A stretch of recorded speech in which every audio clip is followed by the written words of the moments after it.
Thank you. Governor Spencer Cox today also reaffirmed his support for filling the Great Salt Lake. He says that U.S. magnesium buyout is part of the state's plan to refill the lake before the Olympics return to Salt Lake City in 2034. He's inviting Utahns of faith to again pray that the winter picks up.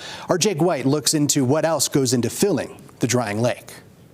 It's been the topic of conversation in Utah for decades, filling the Salt Lake.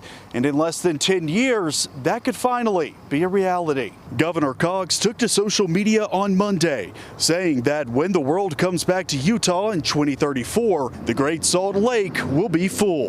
But how does the state plan on filling the lake that provides 7,000 jobs and contributes 5 to 10% of Utah's snowpack, especially since the Beehive State is one of the driest in the nation and droughts are becoming more common than ever. I spoke with Commissioner Steed for the Office of the Great Salt Lake to get an idea of the plan they have to restore the Great Salt Lake to its former glory. So I think that we have a lot of work to do to get there.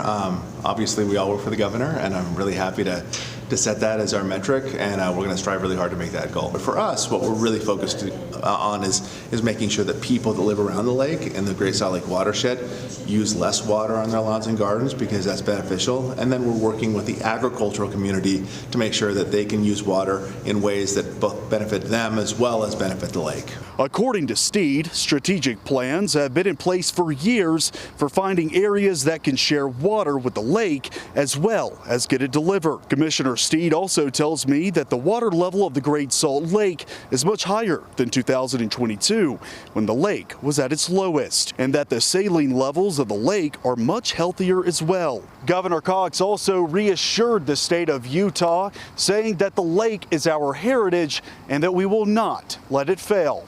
In Salt Lake City, Jake White, ABC 4 News.